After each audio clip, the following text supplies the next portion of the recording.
Equality Australia have released a video very recently, a campaign video, I suspect because we're waiting for the Labour Party to get back on the latest religious discrimination bill draft. But they've released a bit of a punchy video into this space. Let's have a look at it together, Steve.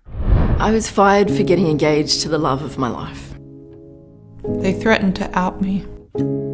I was suspended because I came out in class. I would lose my job. I couldn't be prefect. No school wanted me. Scared I'll get fired.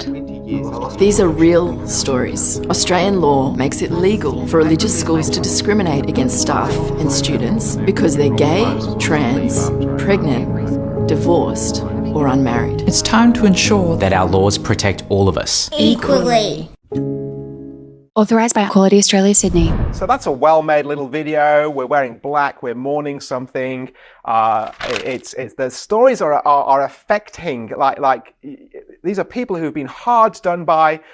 Once again, the battleground is our schools. That's really fascinating again, isn't it? Here we've ended up again, and these people have been badly treated, haven't they? Or Steve, is there more context to this thing that would help to actually understand what is in reality going on? Yeah, a few things I'd say. I've been in the Christian school sector for a long time, been to a lot of the conferences, spoken at a lot of the conferences. I don't know any schools that actually say to kids, you can't come if you're any sexual minority. It's not true. So Equality Australia needs to at least admit that if that happens once or twice, it is an outlying situation. But they won't do that. I've still not heard of a single school where they've said to any student, simply because you're a sexual minority, you can't be here. It's not true. And so I'm going to come out and say that.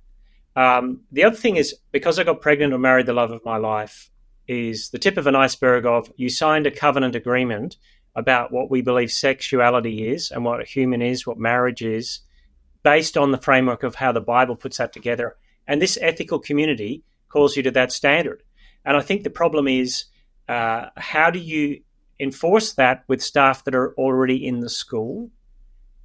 Rather than simply how do you employ people who hold to a different perspective. That's always going to be the crunch point. But because it is emotionally driven and because it is stepping on people's authenticity project, that is the primary. Carl Trueman says our culture prioritizes victimhood. So that video, all you can do is say, no. And it sounds like you're trying to hide something. And are they being cancelled? That's the question, I suppose. That is the question. We'll come to that in a moment. Let's just dive into just quite what's happening and just how it's sort of working its way out.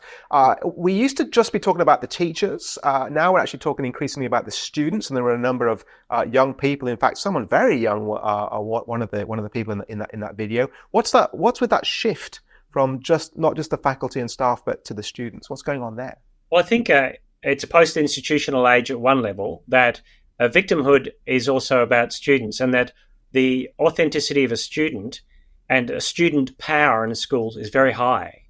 And if the younger and younger, we're giving agency about sexual issues to younger and younger people. So you look at that video and you go, why would that young girl be on there? Well, it's got to be a trans issue or something like that. And all the questions are there. Why is that an issue? Why are we talking about that as an issue at school? What's going on at home that comes to the fore? And clearly, it's moved down the food chain, the sexual identity question. But that's exactly what the culture wants, or well, part of the culture wants. The question then becomes, who gets to determine the framework of the school? Who gets to determine the boundaries of ethics within the school? And Christian schools are good at giving wide boundaries to non-Christian students. It's not true that they don't. Yeah, and they certainly do. I know they do in the school where I'm on the council, and yet they want to have standards for the staff, because education is holistic. It's all of life, and so it's not just the content that you deliver; it's the manner in which you deliver it. It's who you are as you deliver it. And so, if someone is pregnant outside of marriage, or in a openly in a gay relationship, or whatever, that's going to run against that, isn't it? But it's simply the fact. I mean, I keep coming back to the fact no one made you work there. Yeah, but the bigger question, of course, David, is not whether you should have the freedom as a school to do that, to say to someone you can't. It's that the progressive framework sees what Christian schools are doing not as an issue of freedom of association, but as an unconscionable act against people that is violent and that is oppressing their true identity, and therefore it is something that should not be tolerated or paid for by the government and should actually be policed.